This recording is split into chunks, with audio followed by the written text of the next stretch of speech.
रही। रात के इस पहर बहुत शॉर्ट नोटिस पे तमाम मीडिया के दोस्तों का, सहाफ़ियों का यहाँ पे आना, मैं उसका बहुत शुक्रगुज़ार हूँ ख़ानदान की तरफ से। मगर पिछले 24 घंटे में और ख़ास तौर पे बिलखुसूस आज कुछ ऐसे हक़ाइक़ हमारे सामने आए जो फ़ौरन सबके सामने, ख़ास तौर पे कराची और पाकिस्तान के नौजवान जो मीर रज़ा के लिए इंसाफ चाह रहे हैं और साथ साथ इस निज़ाम को मज़ीद बेनकाब करने के लिए बहुत ज़रूरी थे, चूँकि जो धोखे हमारे साथ हुए हैं पता चल रहा है कि उनकी दास्तान ख़त्म ही नहीं हो रही, वो लिस्ट ख़त्म होने का नाम नहीं ले रही। सबसे पहले मैं बताना चाहूँगा कि इस वक्त कराची के अंदर जो दरिंदा या दरिंदे, सफ़ाक, तजुर्बेकार, माहिर, गैंगस्टर्स कह लें, टॉर्चर करने वाले कह लें, टॉर्चर आर्टिस्ट कह लें, तवान लेने वाले कह लें, एक्सटॉर्शनिस्ट कह लें, दनदनाते हुए खुले घूम रहे हैं। और मीर रज़ा को मिसाल बना के अगर आप पूरे पाकिस्तान में किसी से पैसे मांग रहे हैं तो दिखा रहे होंगे कि देखो बेटा, जब हम तुम्हारे पीछे आएंगे ना तो पहले तो 2 हफ्ते तुम्हारे वालिदैन दीवाने हो जाएंगे कि कत्ल हुआ है कि सुसाइड हुई है।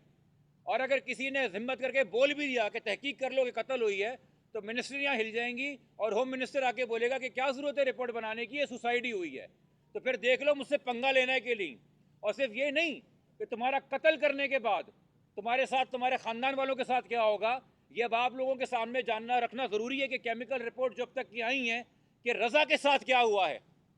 जो 4:38 पे आपको यूनिवर्सिटी रोड के ऊपर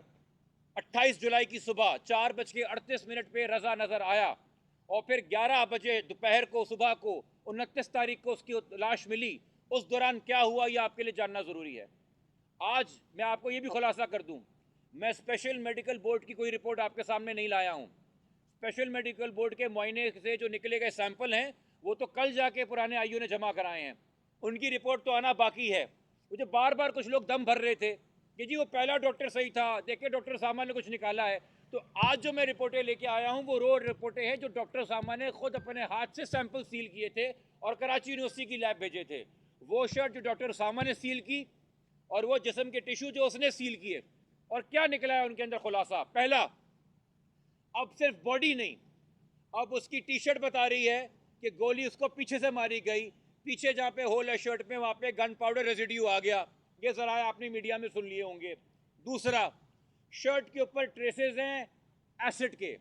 तेज़ाब के, यानी कि वो तेज़ाब जो उसके ऊपर फेंका गया वो उसकी शर्ट पे भी आया। तो ये जो उसका चेहरा मस्क हुआ है इसको डीकम्पोजिशन कहना बंद कर दें, ये कहना बंद कर दें। गमलों के पास नर्सरी में फर्टिलाइज़र था, नाइट्रेट था सॉइल में, इसलिए जल्दी सड़ कर गया। नहीं जी,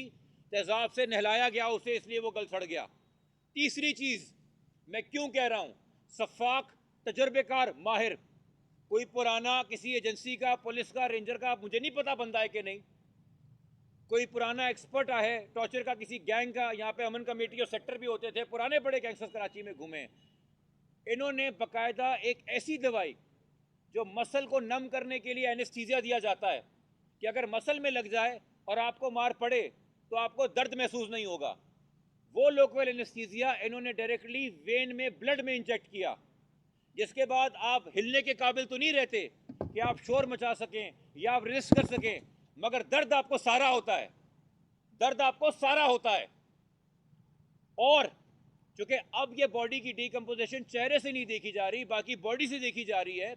तो जो मरने के उसके औकात थे कि कितना बजे, 3 बजे दोपहर को पोस्टमार्टम हुआ है तो कितनी देर पहले मारा है, तो पहले कहा जा रहा था शायद 36 घंटे पहले हम बात हुई है, यानी कि वही टाइम लाया जा रहा था कि 28 की सुबह सुबह जब आखिरी बार कैमरे में नजर आया तो इंतकाल कर गया। अब रिपोर्ट कह रही है कि उसकी बॉडी का पूरा मायना करने के बाद इसके इंतकाल को जब दोपहर 3 बजे हो रहा था पोस्टमार्टम, सिर्फ 20 से 22 घंटे गुजरे थे। शाम 5 से 7 बजे तक 28 तारीख को रजा जिंदा था, हयात था। 4:38 पे सुबह को जब वो आखिरी बार नजर आया है और शायद वहां से गायब हुआ है, तो जिन्होंने उसको अगवा किया 12 घंटे उनकी कैद में था, 12 घंटे उस पर टॉर्चर हुआ है। इस तरीके का टॉर्चर के वो हिल ना सके, इस तरीके का टॉर्चर के वो बोल ना सके, मगर महसूस सब कर सके। और अब हमें खदशा है कि जो उसके जिस्म के अंदर मवाद मिला है कहीं वो भी तेजाब ना हो, कहीं उसको इतना बेजरर करने के बाद ज़बरदस्ती ये तेजाब भी ना पिलाया गया हो। क्योंकि शायद सिर्फ ये पैगाम नहीं देना रज़ा के इतराफ़ में किसी को, शायद और लोगों को भी पैगाम देना। और रज़ा भी जो इतना डरा हुआ था, जो आप पैगाम कह रहे हैं कि सुबह तक 3 करोड़ दे दो वरना मैं सूरज नहीं देखूंगा, शायद रज़ा को भी किसी ऐसी बॉडी की तस्वीर उन लोगों ने दिखाई हो कि तुझसे पहले भी हमने कराची का या किसी और शहर का नौजवान मारा है और उसका भी कातिल आज तक नहीं मिला। हमें क्या पता ये कितना ताकतवर और पुराने लोग हैं जो ये काम कर रहे हैं। और उसके ऊपर देखिए आप हाल कि ये बॉडी मिलती है, इसको इन हालात के होने के बावजूद जिस तरीके से पिछली इन्वेस्टिगेशन